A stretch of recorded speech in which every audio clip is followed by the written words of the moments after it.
पीसीओडीकडे जर आपण निग्लेक्ट केलं तर त्याचं रूपांतर मग इन्फर्टिलिटीमध्ये होऊ शकतं. मग सातत्याने जर ह्या गोळ्यांचा जर वापर होत असेल मुलींकडून तर कुठेतरी मग त्यांचं मातृत्व सुद्धा पुढे जाऊन हो निश्चितच. तर मला तुम्ही सांगा की पिरियड सायकलमध्ये सेक्स करणं योग्य आहे की अयोग्य? पाळी पुढे मागे करण्याच्या गोळ्या नक्कीच घेऊ नये. मी बिलकुल रेकमेंड करणार नाही. 4-5 दिवसांच्या या मासिक पाळीच्या सायकलमध्ये साधारणतः किती पॅड्स बदलली पाहिजेत असं तुम्हाला वाटतं? म्हणजे 21 डेजच्या पर्यंत तुम्हाला पाळी आली पाहिजे किंवा ती 35 दिवसाच्या पुढे डिले व्हायला नको. आणि जर असं झालं म्हणजे 21 दिवसापेक्षा आधी आली आहे किंवा 35 दिवसानंतर येते तर नक्कीच काळजीचं कारण आहे. पाळीचं ज्या तक्रारी आहे त्यांच्याकडे लगेचच लक्ष देणं गरजेचं आहे. कारण त्यांना आपल्या जर जास्त प्रमाणात वाढल्यावरती लाईफस्टाईल डिसीजेस असतात ना, जसं की हार्टचे डिसीजेस आहेत किंवा मग ओबेसिटीमुळे होणारे काही कॉम्प्लिकेशन्स आहेत, अगदी अशा मेजर गोष्टींना सुद्धा निमंत्रण देऊ शकतात.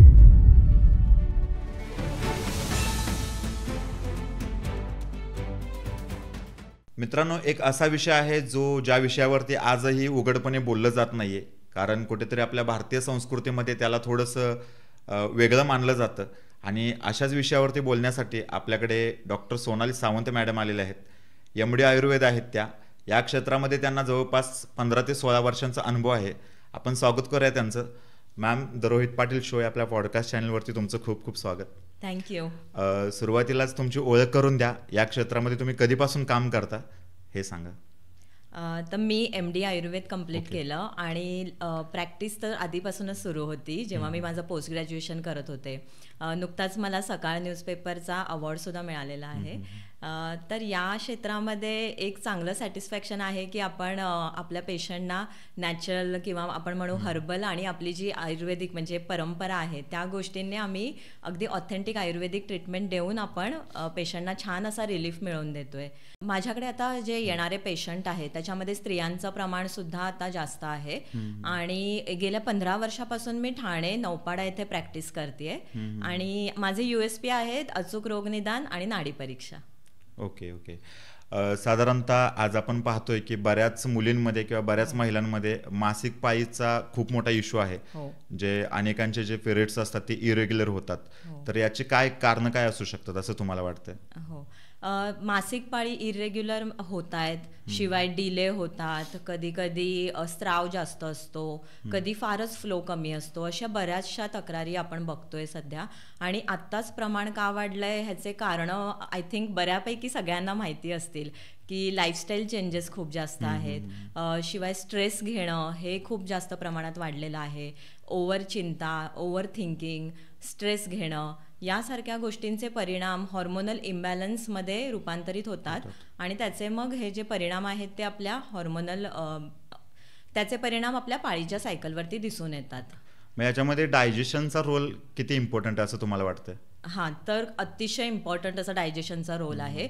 कारण आयुर्वेदाप्रमाणे आपण बघितलं ना तर जे हे रज म्हणजेच मासिक स्राव जो आहे ना तो रसापासून उत्पन्न होतोय. तर आता तुम्ही विचाराल की रस म्हणजे काय आहे, तर आपण जे खातो त्याच्यापासून पहिलं जे बनतं आहार रस. तर या रसापासून फर्स्ट जो धातू बनतो तो आयुर्वेदाप्रमाणे रसधातू आहे. आणि ह्या रसधातूपासूनच पुढचे जे 7 धातू असतात ते फॉर्म होतात.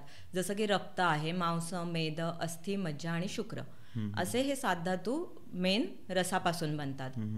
आणि रज म्हणजेच मासिक स्राव आहे ना तो उपधातू म्हणून सांगितलेला आहे रसाचा. त्यामुळे आहार रस जोपर्यंत छान फॉर्म नाही होते तोपर्यंत स्त्रियांमध्ये रज म्हणजेच त्याचा उपधातू हा चांगला फॉर्म नाही होत. त्यामुळे इम्पॉर्टंट आहे की डायजेशन व्यवस्थित असणं. म्हणजे माझ्याकडे ज्या पाळीच्या तक्रारी घेऊन येतात ना फिमेल पेशंट, त्यांच्यामध्ये मी पहिलं तर हेच विचारते की तुमचं मोशन ओके आहेत ना, तुमची भूक कशी आहे, तुमची जिव्हा आम्ही चेक करतो की कशी आहे. तर यातून ना मला हे दिसून येतं की ह्यांना डायजेशनचा नक्कीच इश्यू आहे.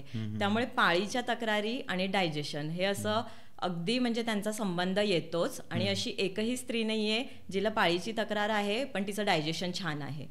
त्यामुळे पहिलं ते करेक्शन आपल्याला करावं लागतं. ओके. आता यालाच धरून मला अजून एक प्रश्न विचारावासा वाटतो. आजकाल आमच्या बऱ्याच मुली बाहेरला जास्त खातात, ज्याला आपण जंक फूड्स म्हणतो.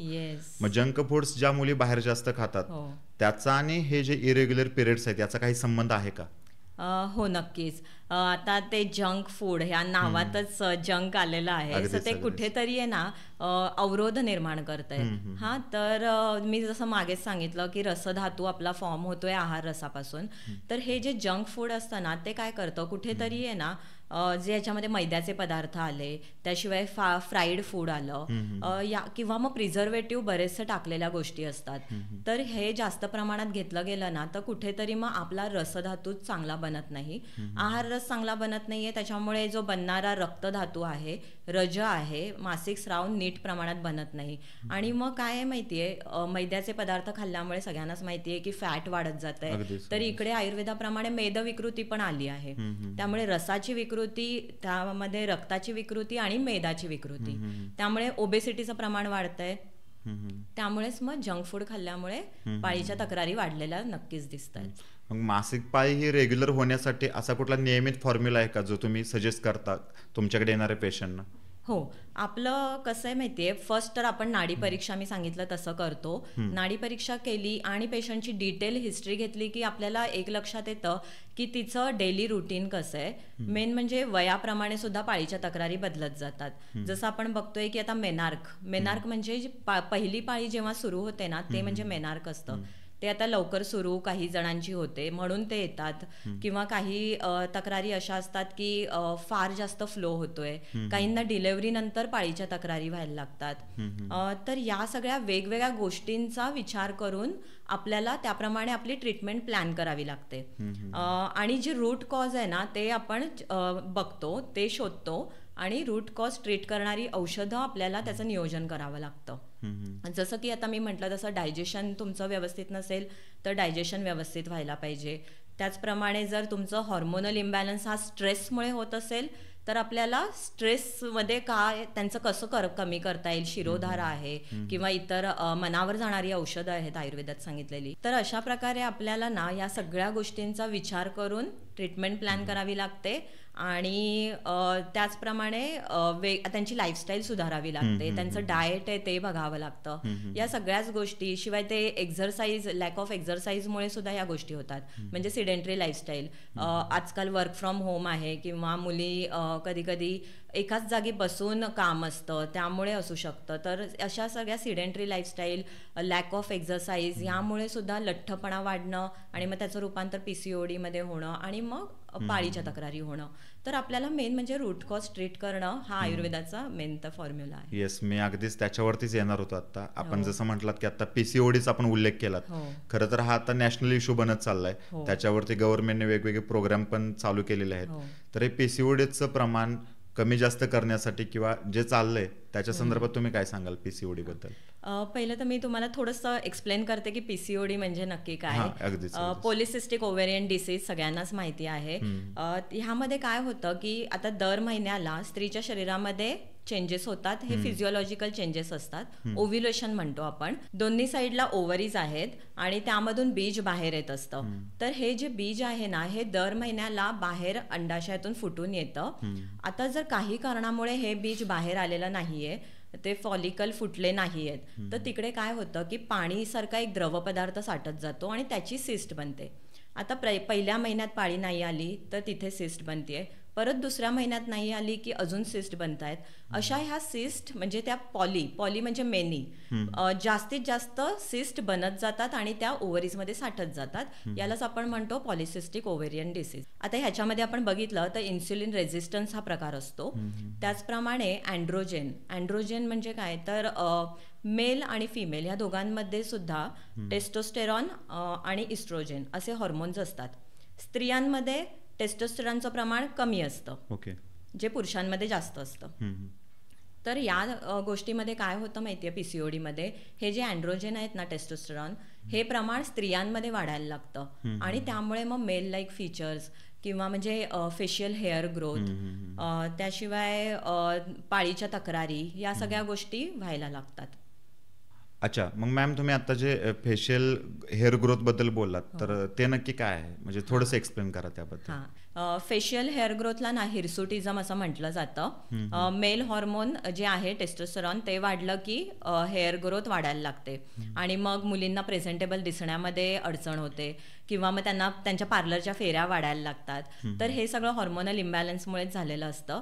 तर त्याचं करेक्शन आपल्याला करावंच लागतं. एक केस सांगते की आपल्याकडे एक पेशंट येत होती आणि तिच्यामध्ये अगदी म्हणजे ती फारच त्रासलेली होती की पिरियड इरेग्युलर तर झालेलेच, शिवाय तिला ॲक्ने यायला लागलेले आणि फेशियल हेअर ग्रोथ हिरसुटिझम हे तिच्यामध्ये फीचर दिसायला लागलेलं. आणि मग त्यामुळे काय झालेलं की तिला एक आपण म्हणतो ना सोशल प्रेझेन्स तिला दाखवण्याचं किंवा सोशल होण्याचं मन नसायचं. तर मी तिच्याशी बोलले आणि मग तिचं ना आपण बघितलं तर लाईफस्टाईल मात्र खूप गडबड होती. कारण त्याच्यामध्ये तिचं सकाळी उठणं उशिरा होतं. त्याशिवाय तिच्या खाण्यापिण्याच्या आवडीनिवडी म्हणजे फार जास्त प्रमाणामध्ये मैद्याचं प्रमाण, बेकरी प्रोडक्ट्स या गोष्टी जास्त होत्या. जंक फूडचं प्रमाण जास्त होतं. वजन सुद्धा तिचं वाढलेलं होतं. लॅक ऑफ एक्झरसाइज, व्यायामाचा अभाव होता.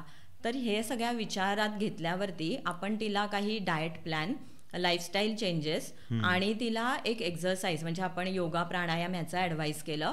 तसंच आपले आयुर्वेदातले बेसिक मेडिसिन आहेत ते सुरुवात केली.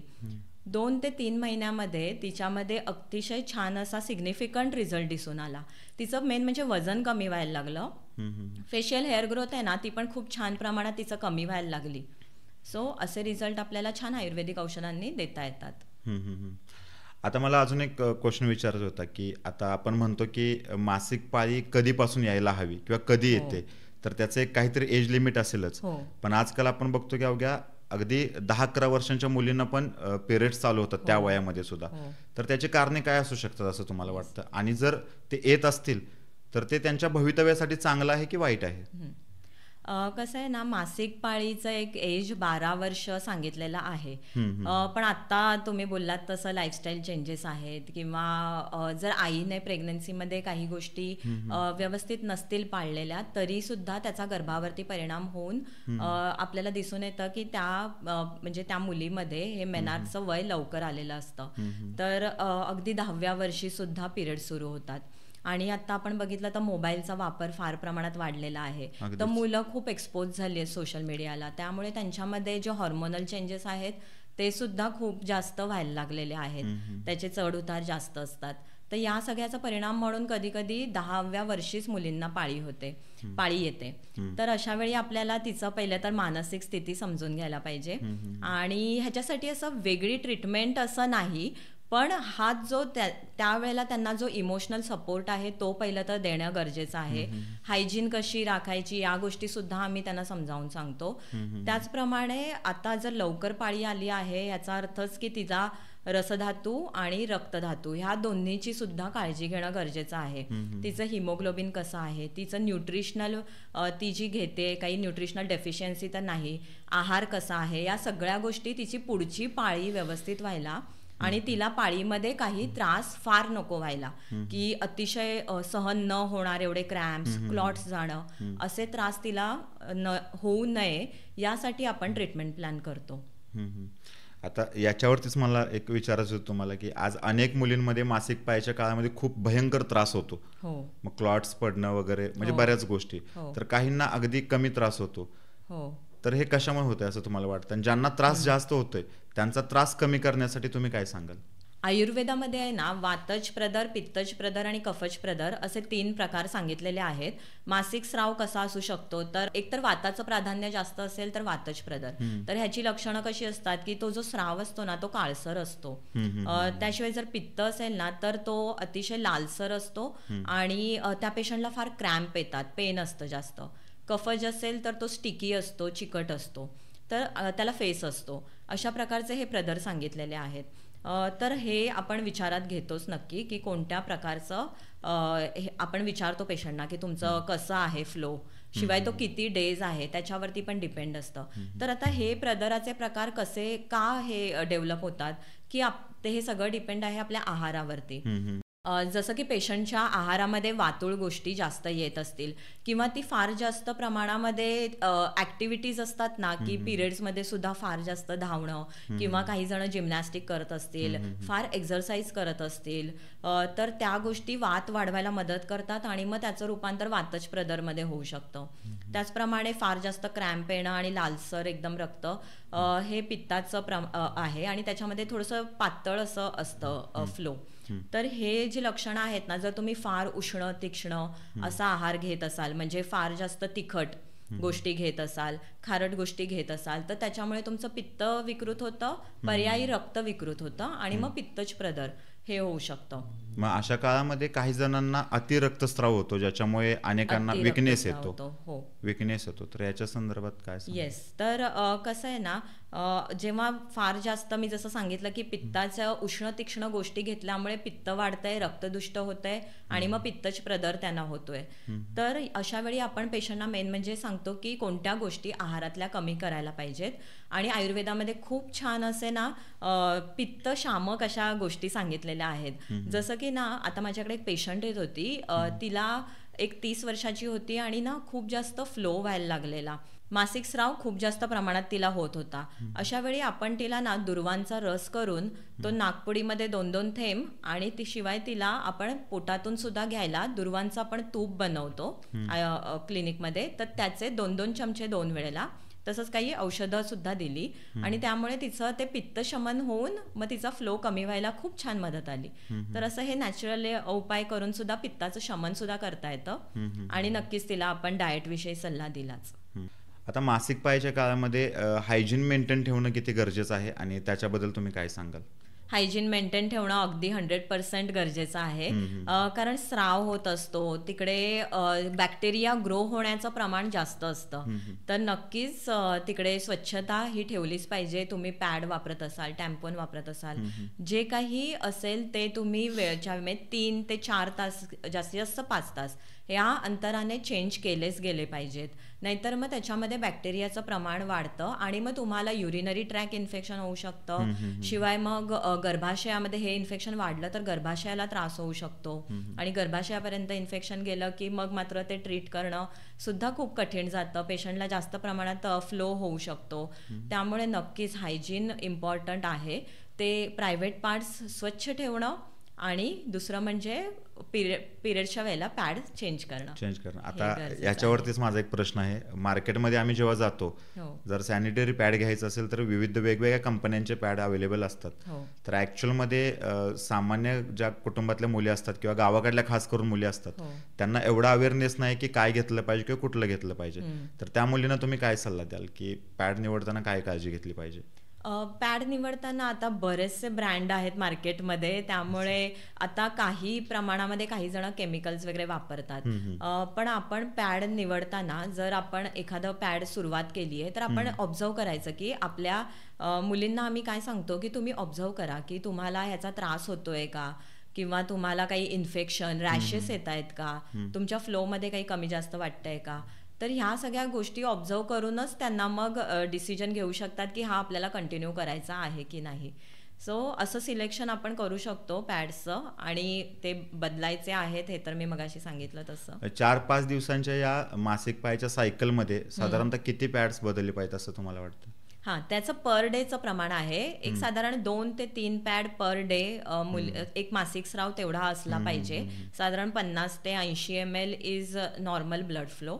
त्याच्यापेक्षा फार जास्त असेल 4 ते 5 पॅड वगैरे तर मग मात्र कन्सर्न म्हणजे आहे, काळजी घेण्याची नक्कीच गरज आहे.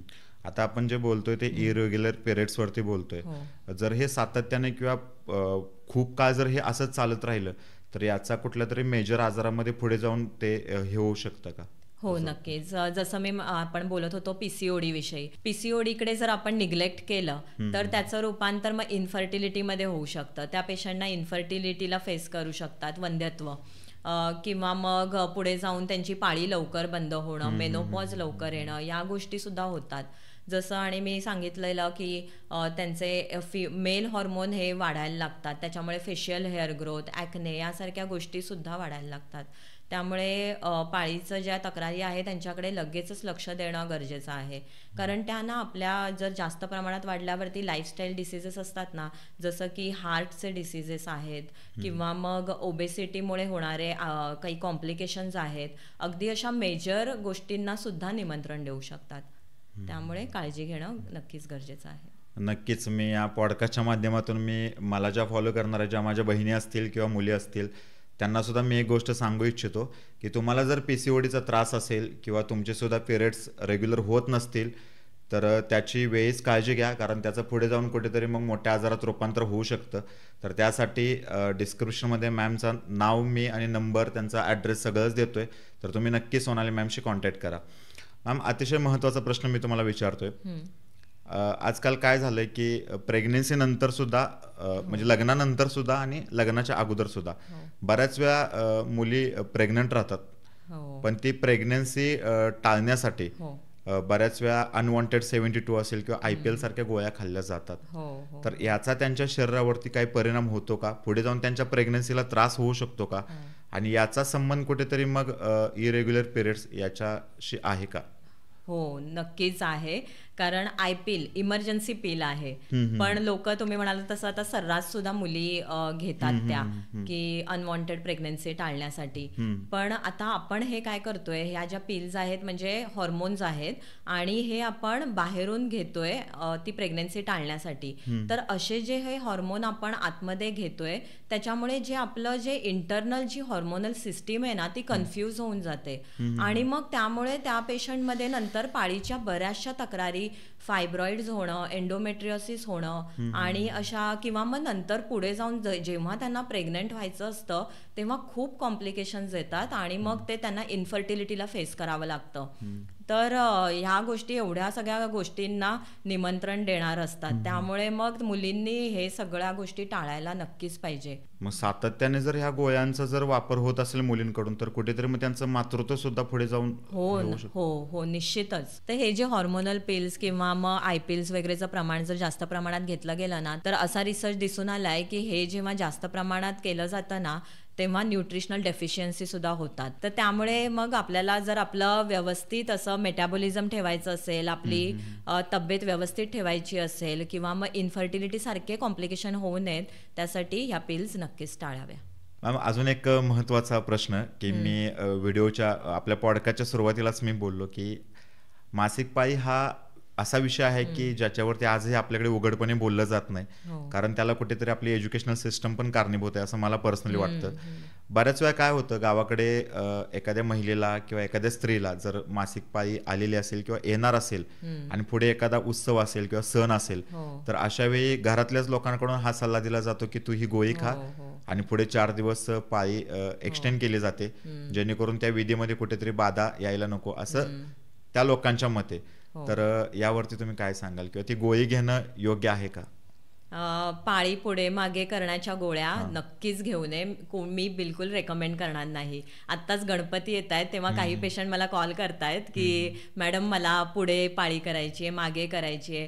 कसं आहे ना, आपलं हे नॅचरल सायकल आहे आणि कोणत्याही नॅचरल गोष्टीमध्ये जेव्हा पण आपण इंटरफेअर करतो किंवा आपण त्याला डिस्टर्ब करायचा प्रयत्न करतो तर पुढे जाऊन नक्कीच ते आपल्याला त्रास देणारं आहे.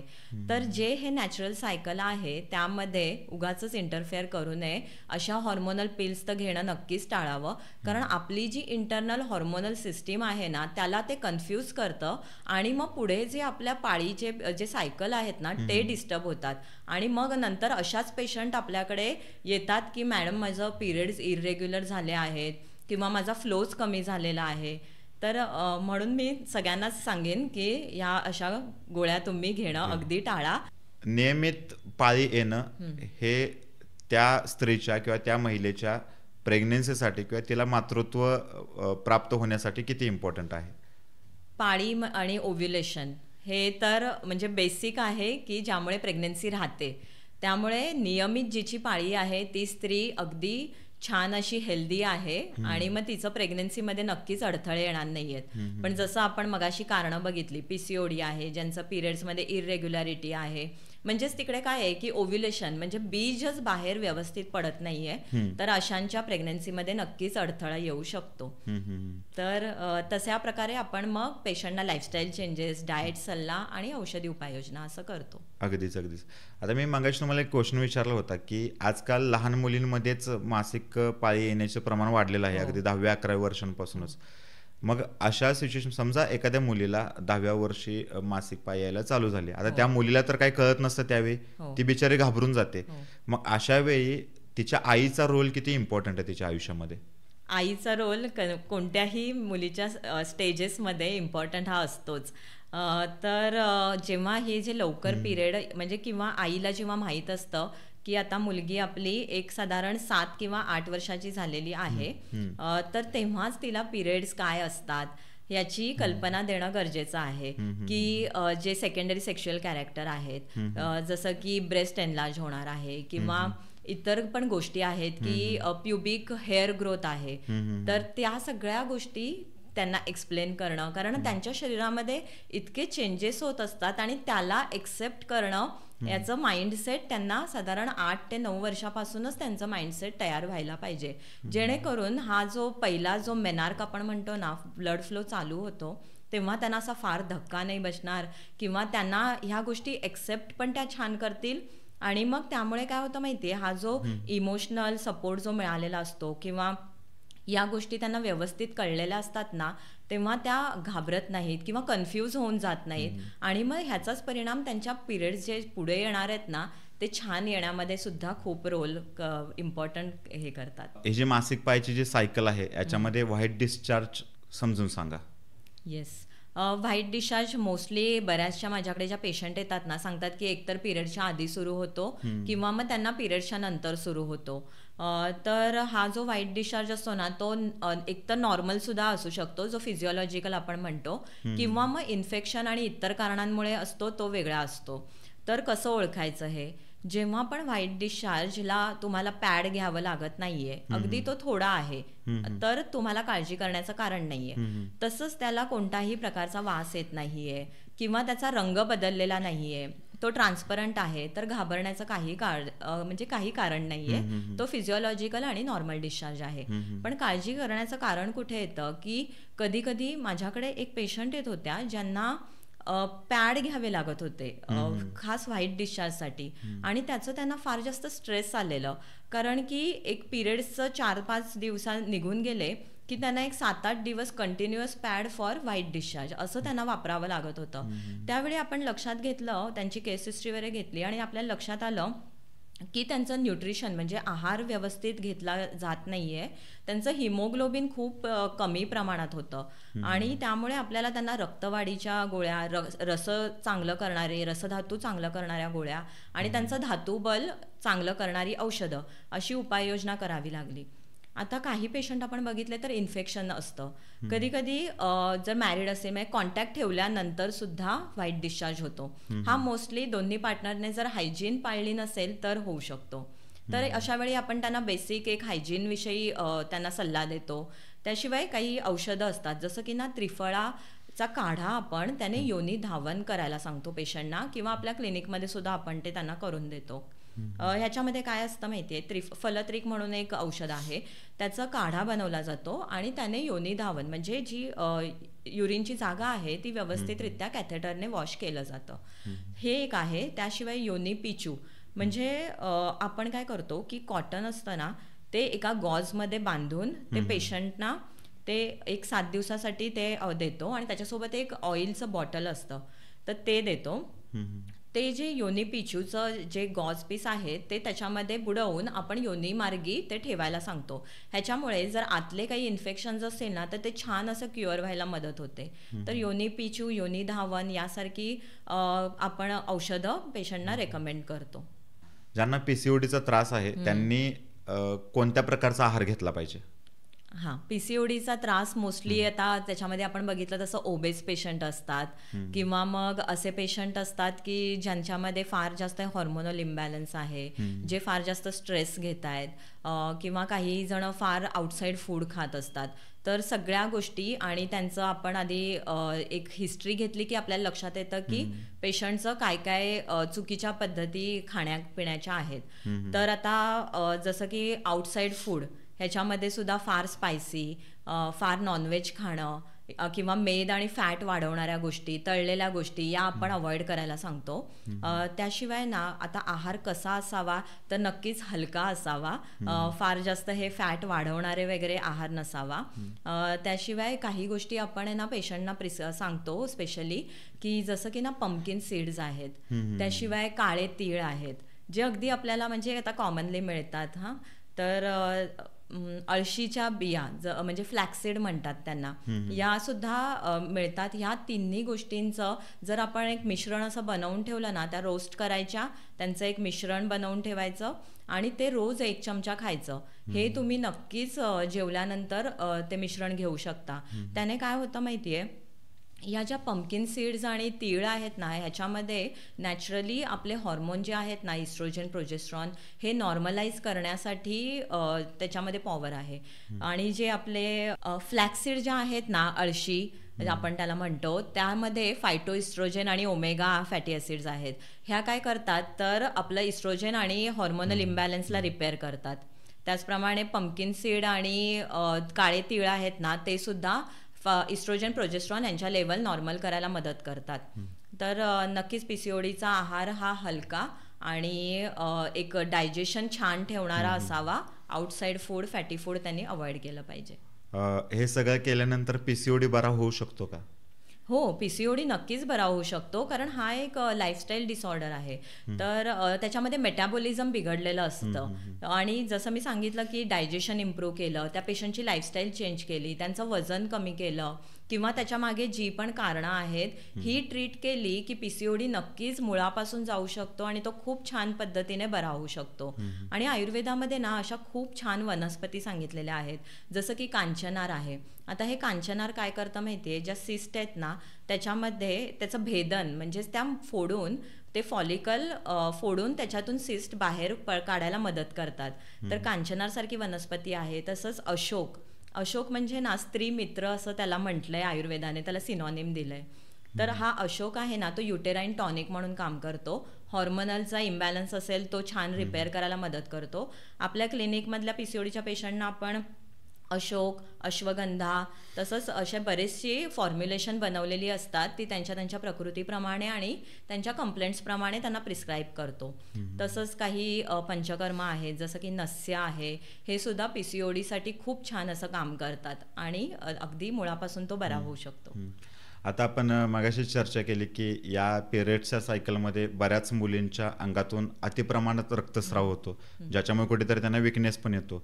तर काही मुलींच्या किंवा काही महिलांच्या बाबतीत असं होतं की त्यांचं ब्लिडिंगच होत नाहीये.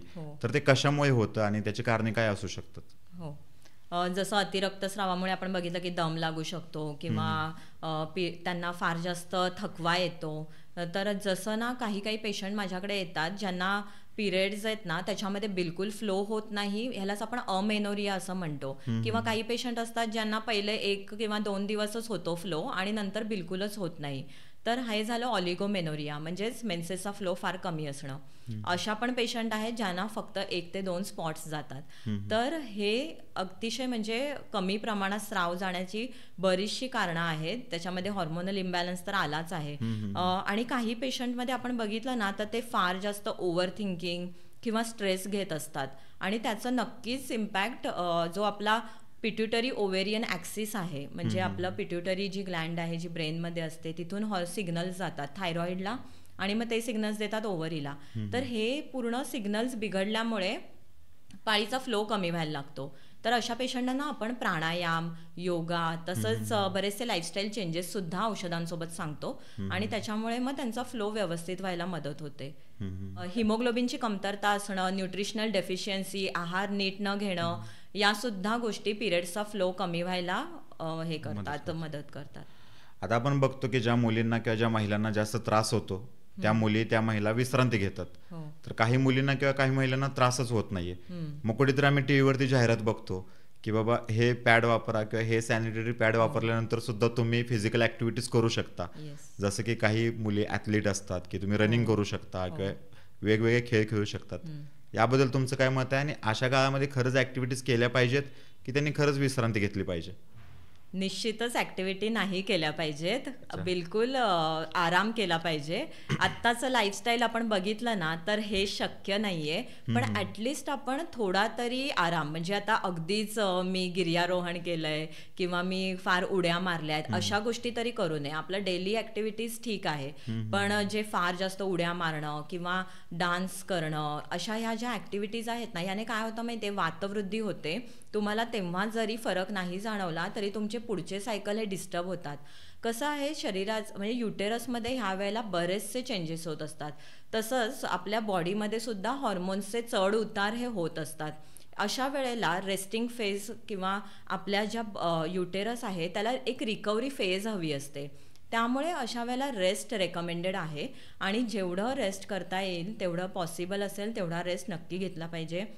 हे जे ॲडव्हर्टायझिंगमध्ये दाखवतात की तुम्ही पॅड लावून फार म्हणजे कसंही हे कराल, तर त्या ॲक्टिव्हिटी मात्र नक्कीच टाळल्या पाहिजेत.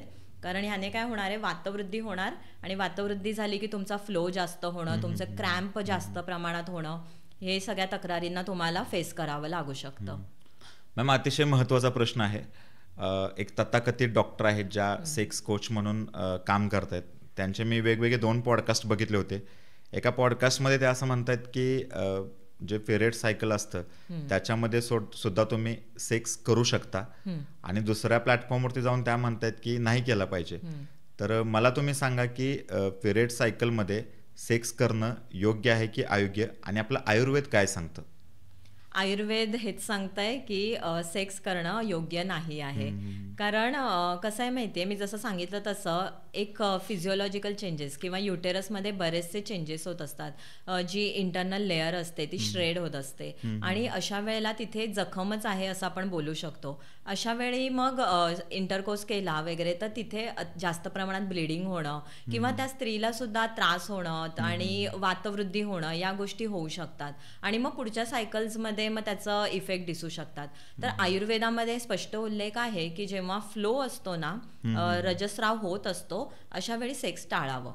नक्कीच ह्या गोष्टी टाळल्याच पाहिजे. येस. अनेक महिलांच्या बाबतीमध्ये असं घडतंय की त्यांना मातृत्व प्राप्त झाल्यानंतर किंवा बाळ झाल्यानंतर सुद्धा त्यांच्या मासिक पाळीच्या तक्रारी त्यांना उद्भवतात. याचं काय कारण असू शकते आणि अशा वेळी काय काळजी घेतली पाहिजे? हो, अगदी छान प्रश्न आहे. खूप कॉमनली बघितलं जातंय की ना, काय होतं माहितीये, डिलेव्हरी झाली की मग ना सुतिका परिचर्या असं एक वर्णन आयुर्वेदाने सेपरेट केलेलं आहे आणि तीच परिचर्या पाळली जात नाही. कारण थोडंसं कन्फ्युजन असतं आजकाल की सी सेक्शन झालंय, नॉर्मल डिलेव्हरी झाली आहे, तर सी सेक्शनमध्ये मोस्टली सांगितलं जातं की तुम्ही ते शेक घेणं, शेगडी किंवा मसाज करणं हे सगळ्या गोष्टी टाळा. तर ही जी सुतिका परिचर्या आहे ना, ती व्यवस्थित जर पाळली नसेल तर मग स्त्रीमध्ये पुढे जाऊन मेनोपॉज लवकर येणं, तसंच पाळीच्या वेगवेगळ्या प्रकारच्या तक्रारी, जास्त स्राव, कमी स्राव, शिवाय लवकर पाळी येणं, म्हणजे बऱ्याचशा अशा गोष्टी व्हायला लागतात. कारण ह्याच्यामध्ये कसं आहे माहिती आहे, जेव्हा बाळ गर्भाशयात येतं तेव्हा त्याचा आकार वाढतो आणि मग जेव्हा ते बाळाची डिलेव्हरी होते तेव्हा जो हा रिक्तता येते गर्भाशयामध्ये, इथे वात गेलेला असतो, तर या वाताचं शमन करणं हे गरजेचं असतं. त्यामुळे तेव्हा गर्भाशय शोधक काढे आहेत सांगितलेले आयुर्वेदाने, ते वैद्यांच्या सल्ल्याने नक्कीच घेतले पाहिजेत. त्याशिवाय मग हे शेक घेणं वगैरे ह्याने जो आतला वात आहे ना तो अतिशय छान पद्धतीने कमी होतो. तसंच मसाज करणं, वेगवेगळे जे ऑइल सांगितलेत आयुर्वेदामध्ये त्यांनी व्यवस्थित मसाज करणं, याने त्या गर्भिणीचं म्हणजे ते पोस्ट डिलेव्हरी तिचं छान असं वातशमन होतं आणि पुढे जाऊन तिला त्रास होत नाही. तर सी सेक्शनमध्ये जर स्त्रीला टाके आहेत किंवा तिला जर घेता येत नसेल म्हणजे मसाज, तर त्यांनी ना ॲटलिस्ट इतर म्हणजे जो आपला युटेरसचा पार्ट आहे किंवा जो आपला ॲब्डॉमिनल पार्ट आहे तेवढा सोडून इतर अंगांना व्यवस्थित मसाज करणं अपेक्षित आहे. तर नॉर्मल डिलेवरी असू दे, सी सेक्शन असू दे, ह्यांनी आपल्या व्यवस्थित असा मसाज घेणं अगदी अपेक्षित आहे. आणि ते जर केलेलं नसेल तर किंवा गर्भाशय शोधक काढे घेतलेले नसतील तर मात्र मग पाळीच्या तक्रारींना त्यांना सामोरं जावंच लागतं असं आहे. मॅम, एखाद्या मुलीला मासिक पाळीचा त्रास असेल किंवा काही समस्या असतील आणि तिला जर तुमच्याकडून उपाय घ्यायचा असेल किंवा उपचार घ्यायचे असतील तर तिने तुमच्यापर्यंत कसं पोहोचलं पाहिजे? नक्कीच अपॉइंटमेंटसाठी त्या आम्हाला संपर्क करू शकतात 7710816444 वरती. तसंच हा नंबर व्हॉट्सअपवरती सुद्धा आहे. मेसेज ड्रॉप करू शकता. तुमच्या काही समस्या असतील तर आम्ही नक्की त्याचं निरसन करू. अपॉइंटमेंटसाठी आपलं क्लिनिक आहे ठाणे नौपाडा वेस्ट येथे, तर तिकडे येऊन सुद्धा कन्सल्ट करू शकता. ऑनलाईन कन्सल्टेशन फॅसिलिटी अवेलेबल आहे, त्यासाठी अपॉइंटमेंट बुक करू शकता. ज्यांना मासिक पाळीचा त्रास आहे किंवा ज्यांना त्याबद्दल काही समस्या असतील त्यांच्यासाठी कोणकोणत्या टेस्ट असतात किंवा तपासण्या असतात? हां, डायग्नोस्टिक टेस्ट आपण म्हणायला गेलो तर एक सोनोग्राफीची टेस्ट आहे. त्यामध्ये पण मला हे आवर्जून सांगावंसं वाटेल की काही स्त्रिया माझ्याकडे अशा येतात की त्या सांगतात, मॅडम पिरियड तर बरोबर नाही येतेत, पण माझी सोनोग्राफी आहे त्याच्यामध्ये मला पॉलिसिस्टिक ओव्हेरियन म्हणजे सिस्ट झालेल्या दिसत नाही आहेत. पण दिस इज नॉट नेसेसरी. ही एक सोल टेस्ट नाही आहे की ज्यामध्ये तुम्हाला कळतंय की सिस्ट नाही आहेत आणि तुम्हाला PCOD नाही आहे. कारण असं आहे की ह्याच्या व्यतिरिक्त जे सिम्टम्स असतात ना, की जसं की तुमचं वजन वाढतंय, तुमचं पाळी तुमची इरेग्युलर झालेली आहे, तुमच्या फेशियल हेअर ग्रोथ होत आहे, या सगळ्या गोष्टी म्हणजे फिजिकल सिम्टम्स सुद्धा गरजेचे असतात. तर फिजिकल असेसमेंट, सोनोग्राफी, तसंच FSH, LH, टेस्टोस्टेरॉन यासारख्या लेवल्स आहेत त्या चेक करणं गरजेचं असतं. इन्शुलिन रेझिस्टन्स हे सगळं बघणं सुद्धा खूप गरजेचं असतं. मग PCOD आणि डायबिटीसचा काही संबंध आहे का? आणि ज्यांना PCODचा त्रास आहे त्यांच्यासाठी काही घरगुती उपाय? जसं मी आधी सांगितलं ना, PCOD हा फक्त ओव्हरी पुरताच मर्यादित नाहीये, तो एक मेटाबॉलिक डिसऑर्डर आहे. तर त्याच्यामुळेच ना आपल्याला नेहमीच काळजी घ्यावी लागते की आपलं व्यवस्थित डायजेशन, आपलं मेटाबॉलिझम रिपेअर करणं हे खूप गरजेचं असतं. तर PCODमध्ये आपण बघितलं ना तर इन्शुलिन रेझिस्टन्स दिसतो आणि मग पेशंटना डायबिटीस होण्याची, जर इग्नोर झाला PCOD तर डायबिटीस होण्याची दाट शक्यता असते. तर यासाठी व्यवस्थित एक्झरसाईज करणं, वैद्यांच्या सल्ल्याने आयुर्वेदिक औषधं लवकरात लवकर सुरू करणं हे अगदी गरजेचं आहे. आणि घरगुती उपाय मी सांगेन की जर आपल्याला PCOD टाळायचं असेल किंवा त्याच्यासाठी एक छोटासा उपाय सांगते. कोरफडीचा गर अगदी इझिली अवेलेबल, आपल्या घरात सुद्धा कोरफड असते. 2 चमचे गर घ्यायचा, आधी कोरफड स्वच्छ धुवायची, त्याचा गर काढायचा. हा 2 चमचे गर आणि त्याच्यामध्ये पिंच ऑफ टर्मरिक पावडर म्हणजेच आपली हळद हे टाकायचंय आणि तुम्ही 2 चमचे रोज ते सेवन करू शकता. ह्याने नक्कीच PCOD टाळता येऊ शकतो. तर कोरफडीचे गुणधर्म असे आहेत ना की ते अँटी इन्फ्लमेटरी तर आहेत, त्याशिवाय इन्शुलिन सेन्सिटायझिंग असे त्याच्यामध्ये इफेक्ट आहेत. त्यामुळे मग आपण कोरफडीचा गर हळदीसोबत घेऊ शकतो. मासिक पाळीचा सामान्य कालावधी किती असला पाहिजे आणि 2 पाळींमधलं अंतर किती असलं पाहिजे, एक आयडियल? 28 डेजचं सायकल आहे ना, हे नॉर्मल असं सायकल असतं. त्याशिवाय 21 ते 35 दिवस हे सायकल आपण गृहीत धरतो. म्हणजे 21 डेजच्या पर्यंत तुम्हाला पाळी आली पाहिजे किंवा ती 35 दिवसाच्या पुढे डिले व्हायला नको. आणि जर असं झालं म्हणजे 21 दिवसापेक्षा आधी आली आहे किंवा 35 दिवसानंतर येते तर नक्कीच काळजीचं कारण आहे आणि त्याचं तुम्ही कन्सल्टेशन करून निरसन करू शकता. आता या सायकलचा काही मुलींना 1-2 दिवस फक्त असतो, काहींचा 4-5 दिवसांचा असतो. तर एक कालावधी कमी जास्त असणं ह्या कोणत्या समस्या दर्शवतात हे? आता आयुर्वेदामध्ये सांगितलंय की मासी मासी रजस त्रिणाम रसजम स्रवती त्र्यहम. तर एक 3 ते 4 दिवसाचा कालावधी हा नॉर्मल असा समजला जातो. त्याच्यामध्ये पण फ्लो मागे मी सांगितलं असं 2 पॅड वापरणं, तर हा फ्लो आपण नॉर्मल समजलाच असतो. पण त्याच्याशिवाय जर 5 ते 6 दिवस कंटिन्युअस हेवी फ्लो होतोय आणि मग तो स्पॉटिंग नंतर 8 ते 9 दिवस असं कंटिन्यू राहिला आणि त्यासोबतच सिम्पटम आले की थकवा येतोय, फार चिडचिड होतेय, फार असं एन्झायटी किंवा फार राग येतोय, असे काही सिम्पटम्स किंवा क्रॅम्पच फार येत आहेत, तर असे सिम्पटम असतील तर नक्कीच काळजीचं कारण आहे. बऱ्याच महिलांना मूल झाल्यानंतर म्हणजे बाळंतपणानंतर आपण जे बाळाला दूध पाजलं जातं, ज्याला आईचं दूध म्हणतो आपण, स्तनपानाचा मासिक पाळीवरती काही परिणाम होतो का? हो, जेव्हा ब्रेस्ट फिडिंग चालू असतं तेव्हा फ्लो हा कमी असतो आणि आपण असं ॲडवाईस करतो की 1 ते 1.25 वर्षापर्यंतच ब्रेस्ट फिडिंग अलाऊ आहे आणि त्याच्यानंतर जे ब्रेस्ट फिडिंग म्हणजे काही जर महिला मी बघते माझ्या पेशंट की त्या 2 ते 2.5 वर्षापर्यंत ब्रेस्ट फिडिंग करत असतात, त्या ब्रेस्ट फिडिंगमध्ये काहीच न्यूट्रिशनल व्हॅल्यू नसतात आणि त्याचा बाळाला सुद्धा त्रास होतो, महिलेच्या पिरियड्सवरती सुद्धा त्याचा परिणाम होतो. तर नक्कीच ब्रेस्ट फिडिंग हे 1 वर्षापर्यंत द्यावं, त्याचा मेन्सेसवरती परिणाम होतो. अतिशय महत्त्वाचा प्रश्न आहे. खास करून ग्रामीण भागात या गोष्टीला खूप महत्त्व दिलं जातं. जेव्हा पिरियड सायकल चालू असतं म्हणजेच मासिक पाळीचा काळ चालू असतो, त्या कालावधीमध्ये केस धुवू नये किंवा स्वयंपाक करू नये, त्या व्यक्तीने जेवण बनवू नये, देवपूजा करू नये. जर जेवण बनवले असेल की देवाला नैवेद्य पण दाखवून देत नाहीत. तर या सगळ्या गोष्टींचं आयुर्वेदामध्ये काय स्थान आहे किंवा आयुर्वेदामध्ये काय असं सांगितलं आहे का? आयुर्वेदामध्ये एवढं स्पेसिफिक नाही, पण जे तुम्ही बोललात ना की शॉवर म्हणजे आंघोळ करणं, डोक्यावरून न्हाणं, ह्या गोष्टी मात्र नक्कीच अवॉइड करायला सांगितल्या आहेत. तसंच ॲक्टिव्हिटीज करणं म्हणजे फार जास्त वातवृद्धी होईल, डान्स करणं किंवा कुठेतरी जाणं, अशा गोष्टी ह्या अवॉइड करायला सांगितल्या आहेत. मे बी म्हणूनच आपली जुनी लोक आपल्याला सांगतात की रेस्ट करा, की हा जो सगळ्या ह्या ज्या नियम असतात ना त्याच्यामागे हेच शास्त्रोक्त कारण असू शकतं की त्या मुलीला किंवा त्या महिलेला आरामाची गरज आहे.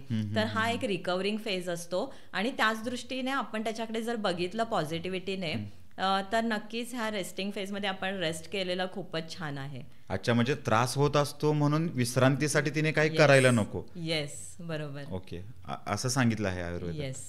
आणि जो आपण पहिले जे 3 पिरियडचं फ्लोचे दिवस असतात ना तेव्हा नक्कीच डोक्यावरून आंघोळ करणं टाळावं, त्याने वातवृद्धी होते आणि ते जर आपण नाही केलं तर खूपच छान असं पाळीचा फ्लो राहतो. जर आंघोळ झाली तर तुम्ही पण म्हणजे महिला असं ऑब्झर्व करतात की फ्लो कमी झालेला आहे. अच्छा, ओके मॅम. आता आयुर्वेदाबद्दल तुम्ही एवढ्या गोष्टी सांगितल्या, तर पंचकर्माला पण आयुर्वेदामध्ये खूप चांगलं स्थान आहे किंवा खूप महत्त्वाचं आहे. तर पंचकर्माबद्दल तुम्ही काय सांगाल? हो, निश्चितच आयुर्वेदामध्ये जे आपण म्हणतो ना हाफ ट्रीटमेंट म्हणजे एक आयुर्वेदिक मेडिसिन तर आहेतच, पण त्याशिवाय जर पंचकर्मांची जोड असेल ना तर खूप छान असे रिझल्ट दिसून येतात. त्यासाठी एक केस सांगेन की आपल्याकडे एक पेशंट आलेली, तिचं लग्न होऊन एक 3 ते 4 वर्ष झालेले आणि तिला मग गर्भ राहत नव्हता आणि ते कन्सिव्हसाठी प्रयत्न करत होते. तर त्यांचं आपण केस टेकिंग घेतलं, त्यांचं हिस्ट्री घेतलं, हजबंड वाईफ. त्याच्यानंतर आपण त्यांचं लक्षात घेतलं की त्यांना PCODचा त्रास होता आणि त्यामुळे मग गर्भधारणेमध्ये अडथळा येत होता. अशा वेळी तिची प्रकृती लक्षात घेऊन आपण तिला वमन हे पंचकर्म केलं. त्याशिवाय आयुर्वेदिक मेडिसिन दिले.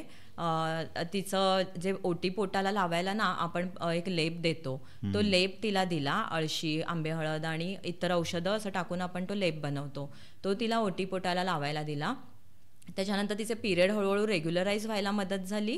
PCOD मग नंतर नेक्स्ट आपण 2 ते 3 महिन्याने जेव्हा रिपोर्ट केले त्याच्यामध्ये PCOD सुद्धा तिचं कमी झालेलं दिसत होतं आणि तिला मग नंतर कन्सिव्ह व्हायला सुद्धा मदत झाली. तर पंचकर्माने नक्कीच म्हणजे कसं आहे, पंचकर्माने डिटॉक्झिफिकेशन होतं. शिवाय दोष असतात ना वातपित्त कफ जे इम्बॅलन्स झालेले असतात ते चांगलं बॅलन्स व्हायला मदत होते. दोष बाहेर गेले की नक्कीच आपल्याला आयुर्वेदिक औषधं चांगले ॲब्झॉर्ब व्हायला मदत होते आणि मग कन्सिव्ह व्हायला सुद्धा तिला त्या प्रकारे मदत झाली. म्हणजे ज्यांना या गोष्टींचा त्रास आहे त्यांनी पंचकर्म केलं पाहिजे. हो, त्याचा खरंच छान मस्तच इफेक्ट येतो आणि ते आपल्याकडे होतं. तुमच्या क्लिनिकमध्ये केलं जातं ते? हो, ॲब्सोल्युटली. पंचकर्म आपल्याकडे अवेलेबल आहेत. निश्चितच तुम्ही मॅडम इथे आलात आणि खूप मोलाचं मार्गदर्शन तुम्ही आमच्या ऑडियन्सला केलं, त्याबद्दल तुमचे खूप खूप आभार. आणि ज्यांना कोणाला मासिक पाळीचा त्रास आहे, ज्यांचे कोणाचे पिरियड्स रेग्युलर होत नाहीत, त्यांनी मॅमशी संपर्क करावा. त्यांचे सगळे कॉन्टॅक्ट डिटेल्स मी डिस्क्रिप्शनमध्ये देतोय. पुन्हा एकदा मॅडम तुम्ही इथे आलात, तुमचे खूप खूप आभार. थँक्यू. येस.